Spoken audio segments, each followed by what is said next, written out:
Mr. Miller, you just said on CNN that you're abiding by the judge's ruling, but there's a number of federal options. What options are you considering for deploying federal resources? Well, if I told you right now, they would just start pre-drafting their next motion for a TRO. So I would just say that the president has a very broad range and set of authorities when it comes to deploying federal assets. And again, as you know, we went through this in California with Newsom. He made a total fool of himself, pretending he had authority to defy lawful presidential command of the National Guard. We won in the very liberal Ninth Circuit, and a portion of the California National Guard has remained federalized to this day. Should James Comey be perp walked? Should James Comey be perp walked? What other cities is the administration considering sending National Guard troops? Right. So, no, but there's different events happening in different cities. So here in Washington D.C., right, working collaboratively and cooperatively with the mayor, we have a large-scale public safety surge, and as part of that public safety surge, we have obviously all your federal components. I think it's 22 agencies in all, and you have your your city resources, then of course the National Guard. In Memphis, very much will be modeled off of D.C., where we have, or is being modeled off of D.C. We have the full interagency, IRS, ATF, DEA, FBI, and HSI. And then you have in that case you also have the state resources too, the state troopers, state investigatory agencies, then the National Guard. So that's one model. Then in the case of Portland, you have an acute crisis with threats to life and property at the Portland ICE facility. And so that is a reactive deployment. There is a acute ongoing threat to lives and property, and so National Guard was dispatched to protect ICE officers and their property in the conduct of their duties at a federal building. The president has also said that in the immediate future, in Chicago, there's a need for the same. Obviously, you saw, for example, there was 2 vehicle ramming attacks against ICE officers in Chicago. The president has indicated in the future there might be additional resources brought to Chicago, but the most recent order that he signed relates to the ICE mission. I hope that answers your question. Will the White House abide by the The ruling? reason I asked that, Mr. Miller, is the president has floated other cities, perhaps New Orleans. Is that still consideration? And is the administration actively considering others? Yeah, Governor Landry sent a request, as you know, and so we're working with Governor Landry as we speak to figure out an appropriate next step. I'm not going to sit here and say advance what is next. Obviously, in the case, Memphis is a good example, a good model, where the governor reached out to us. He said we've had, in fact, I think Memphis, for many years, had the highest per capita murder rate in the country. He said that Memphis has been suffering from unimaginable levels of crime for years. We want your help. We want the full Washington, D.C. package. As a side note, we meet every week with city leaders here in Washington, D.C., and this has proven to be, in their own mind, in their own words, one of the most extraordinary things that anybody has ever seen. Stephen, you said the other day that you want to use legitimate state power to dismantle left-wing terror networks. Which organizations were you talking about, and what kind of state power are you envisioning using? That's a great question, thank you. And I'm glad for the opportunity to add a couple more details to that.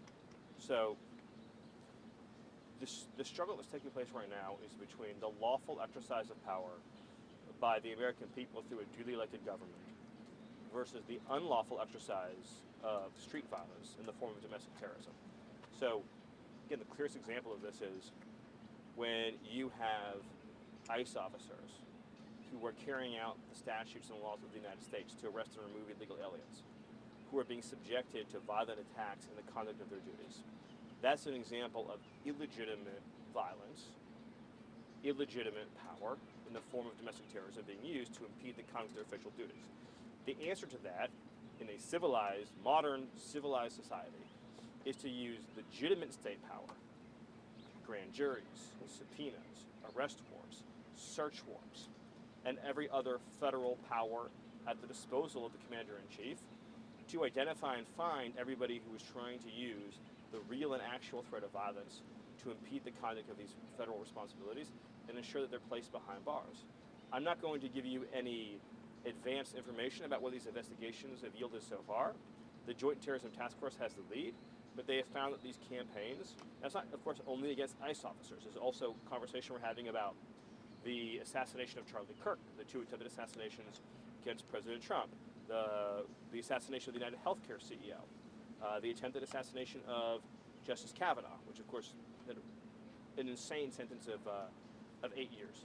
So it's the broader spectrum of political violence. But obviously, ICE as an agency has been subjected to a 9-month effort to substitute left-wing violence for the votes of the American people. No federal officer in the conduct of their duties should have to worry about being physically attacked, being physically obstructed, being physically impeded, being doxxed, having a bounty put on them. And the fact that Democrat politicians are trying to normalize this really indicates how far we've gone as a society, that there is not universal condemnation of this organized campaign of violence against ICE officers. Wait, Yes. no, but just to follow up, Right.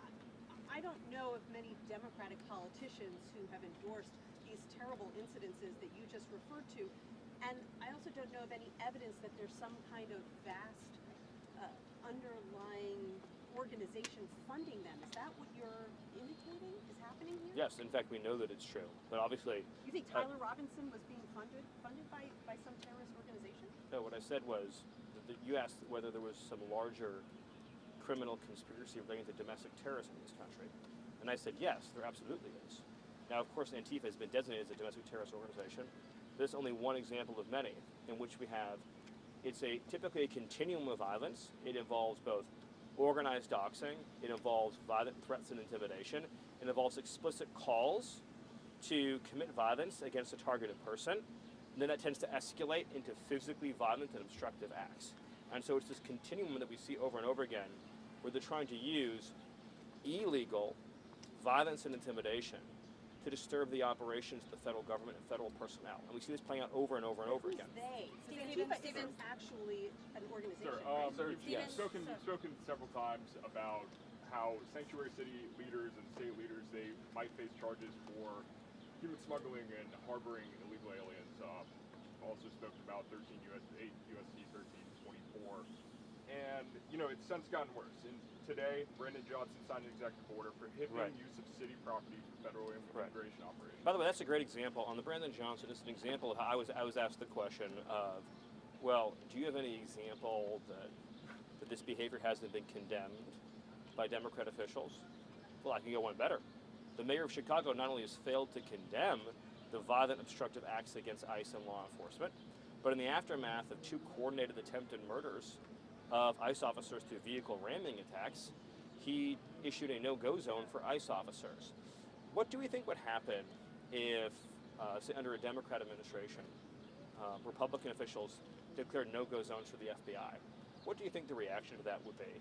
How many people do you think would be arrested and placed into jail over that? It's just important to understand these are not isolated incidents. If you can't see, then you don't want to see. In other words, if you can't see that since we've taken office, there has been a organized, systematized campaign to delegitimize, dehumanize, threaten, impede, obstruct, and physically assault ICE officers in the conduct of their duties, then I can't persuade you of it because you're choosing not to see what's right in front of your face. Do you believe that James Comey should be Yes, back there, sorry. Jay Jones has not dropped out of the race for Attorney General in Virginia. He's under immense pressure to do so. He hasn't. Does that surprise you? Sadly, it doesn't surprise me. Look, what you saw with the Jay Jones comments, and it's a piece of this whole conversation, was the deeply held inner monologue of a high-ranking Democrat. They're someone who rose to the top of the ranks of the Democrat Party. So if you read the text message exchange, it's clear that he talks this way often and frequently. That is his homicidal ideation and his fantasies about elaborate murder and torture is something that clearly he is comfortable with and is doing frequently. So you have to ask yourself, what kind of system is someone operating in where they speak so freely and commonly about, again, elaborate murder plots against people they work with? What kind of system brings somebody up like that and elevates them to the point of nearly being the Attorney General? That's a system that has absorbed this narrative that we see so often, which is that the Republican Party, and in particular that the Trump movement, again from the Democrat narrative, is basically, this is a term I've seen, is unpersoned, right? That they dehumanize you to the point of not having a right to live. And so we saw this, of course, with the 4 years of lawfare against President Trump and the desire to incarcerate him for life. Then, of course, that kind of eliminationist conduct and rhetoric then leads and gives rise to more violent behavior like attempted assassinations.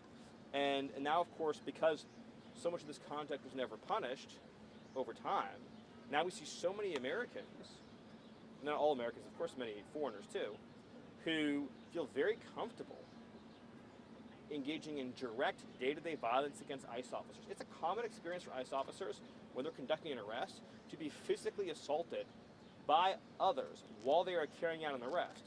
So you might be arresting, say, a child pornography illegal alien, and you will get physically assaulted while you're doing it. Now ICE officers have to worry about getting sniped from rooftops when they're coming and going from their facilities. And we've normalized the idea, not I haven't, of course, and you haven't, but others have, that ICE officers should have to work in a federal building every single day where they're attacked going in, they're attacked going out, where every night there has to be street battle against armed insurrectionists every single night, night after night after night. That's normal. You ask why we need the National Guard, why we need troops? Because it takes hundreds of additional personnel, far beyond the resources of the federal officials working in Portland, to hold a secure a perimeter to provide freedom of movement. And it's not enough, by the way, if you're an ICE officer, just to stand here and put the line back here, right? They're under sniping attack. They're going to get rocks hurled at them, right? They're in physical danger. So you have to clear a safe perimeter so that ICE officers can carry out their duties without being an imminent threat of physical harm. And the fact that we've normalized these attacks on ICE officers, that is how you end up in a society in which domestic terrorism becomes the norm, and eventually elections don't carry the day because violence beats votes. And that's what we're seeing attempted. And so when we see a muscular response from the federal government, it's because we're not going to let violence beat votes. Next question. Stephen, 3 months from now, yes, when we're having this conversation in December, what do you see the end game being? Because you clearly don't have trust in some certain local and state law enforcement entities. And so where do you see the National Guard, where do you see the military going? You suggested that if the courts rule against you, you will find other ways to use the military. That would lead me to believe that there's a conversation about the Insurrection Act that is taking place. What should Americans expect over the next 3.5 years, understanding that there is a real likelihood that those same local law enforcement and state officials will never, ever cooperate with your efforts? Should people expect the National Guard and the military in their streets over the next 3.5 years? I think so to be clear, you talk about the National Guard in the streets. So right now in Portland, they're talking about having National Guard deployed to secure a federal building in Portland. And so there's a lot of elements to your question, and I'll try to get to all of them. But when I hear comments from Democrat officials saying that this violence from the left is being provoked, their word, by the presence of federal officials, think about how broken of a sentence that is, right? In other words, if tomorrow we went to, say, Dothan, Alabama, and there was a federal building there, and we put 100 police officers in front of it, they wouldn't be attacked. Nobody would throw rocks at them. Nobody would try to shoot them. Nobody would do anything. They would say, hello, good morning. Maybe they'd get them a cup of coffee before they go out for their shift for the day. They'd ask, how are your kids doing? How are your kids doing? The fact that Democrats think that their own base cannot contain their desire to inflict violence upon the mere sight. In other words, National Guard's not being sent there proactively. They're being sent there reactively to defend ICE officers under siege. So in theory, if ICE officers were in the building and the National Guard was in the building and nobody was violently attacking them, the only thing that you would see is there's a building, there's ICE officers, there's guardsmen. The violence is entirely rioters choosing to show up and wage violence at a specific federal building. They've handed out flyers. I saw one Antifa flyer recently, and it said, we need to mobilize around the Broadview facilities, this is in Chicago, to shut down ICE. So what does that mean? When they say we're going to mobilize to shut down ICE, what are they saying? They're saying they're going to carry out insurrection against the federal government by using force, obstructive force, to keep ICE officers from going out and conducting arrests. Would we ever tolerate this with any other law enforcement agency? If we said shut down the FBI and say, let's pick one of the organizations that the media might understand better. So let's say the Proud Boys said we're going to shut down the FBI, and they went and they formed a human obstructive wall in front of the entry and exit to the Washington field office of the FBI, and they attacked anybody coming and going. how many nights do you think that situation would persist for? Not even one, let alone over 100. We all understand this to be true. So to your other question, yes, the president has multiple statutory authorities under federal law to secure a federal building. And so when a court issues an injunction, the only activity that's enjoined is what's specifically enjoined in that order, not activity that isn't addressed or spoken to. Or there was another part of in 3 or 4 months. So this is the most important point I can make. This is the behavior of the anti-ICE rioters, violent attacks, doxers, is motivated by a desire to achieve a concrete outcome. In other words, their objective is fewer ICE arrests in Chicago, fewer ICE arrests in Portland. So very straightforwardly, the way to end this ongoing assault is to demonstrate that they will fail completely and totally. In other words, if you were able to secure these buildings using additional resources, you're not having your entire federal law enforcement apparatus doing nothing but physical building security. If you're able to use the National Guard to secure these buildings and free up your ICE officers and your FBI agents and everyone else to go out and do enforcement in the community, to go out and find dangerous predators and remove them, you will demonstrate very conclusively, as we do in Los Angeles, by the way, that all your riots and violence will get you is more deportations. That has happened in And you will- Washington, right, D.C. and you will- That has happened in Washington, D.C., has it not? Yet the men and women of the National Guard remain here in the streets instead of being at home. Well, it's a great example, but not in the way that you phrased Steve, it. Steve, So, Steve, I know you all have questions, but it's a But great, why? it's a But I great- think that's where, You know, if you're a you're democratic like- city, right, you're like- looking at Washington, D.C. you're and like- saying, yeah, right, they complied, there is no mass You're- protest, yes, you're- and the you're- crime, President Trump said yes, it's a crime-free city now, so you're why are the correct. National Guard remaining? And that is why Yeah, there is such an affront. you're adjacent to a great point. But Venezuela. the reason why there's peace and calm in the city is because the criminal element is understood that their criminal activity will not achieve their desired outcome. That's the most important point. So you, and the so you second support thing them is, remaining in the streets and the second of thing these is, American cities? the, Long-term? here in Washington, D.C., the National Guard, as John Fetterman has said, is one of the most wonderful things that ever happened to the city. It means you can go out to the National Mall and not have to worry about being attacked. But the other thing is But you that support them in second- American cities long-term. the National Guard deployment is part of a cohesive public safety operation, like in D.C. and like in Memphis, is an extraordinary blessing.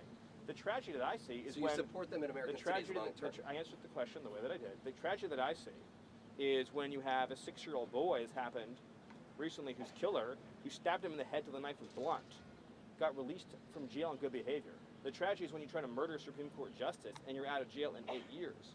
Right? The tragedy is when you have somebody who's been in and out of the criminal justice system for well over a decade with 39 arrests, like in North Carolina, and can just walk up to an innocent Ukrainian refugee and knife her to death in the throat.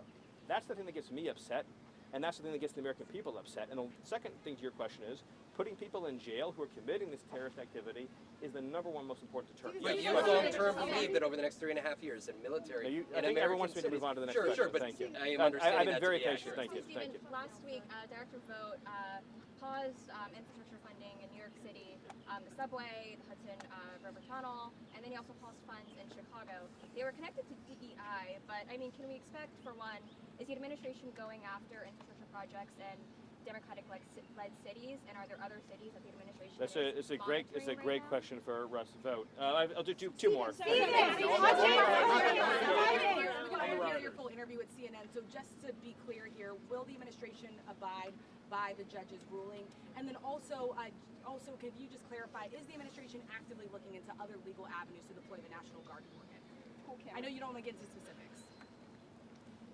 So yes, the administration is going through the appellate process to obtain relief from the ruling, just as we did in the Ninth Circuit in California. And at the same time, we're availing ourselves of all available options, and we'll examine them. All right, I get do 2 more questions. That's a struggle. Venezuela, do you want to see Maduro out of Venezuela? What's next there? I've nothing to add to that other than what the Attorney General and the Secretary of State has said, which is that there's a $50 million bounty that has been placed on Maduro in connection to his indictment as a narco-terrorist drug trafficker, and he needs to be brought to justice for the crimes for which he was convicted in an American court. Venezuela is run by a drug cartel that is guilty of not only flooding our nation with TDA and other foreign terrorists, but of course helping to kill hundreds of thousands of Americans through deadly drugs. Do you believe that James Comey So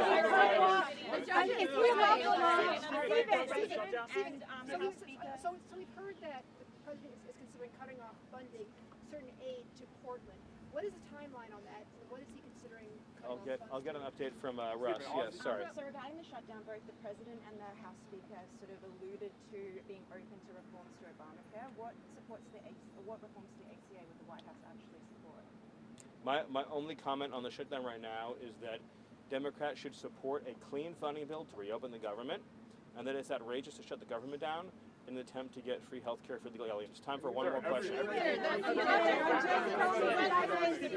Yeah, back there, Brian. You called a legal ruling legal insurrection. Are you recommending the president take action against judges whose rulings he disagrees with?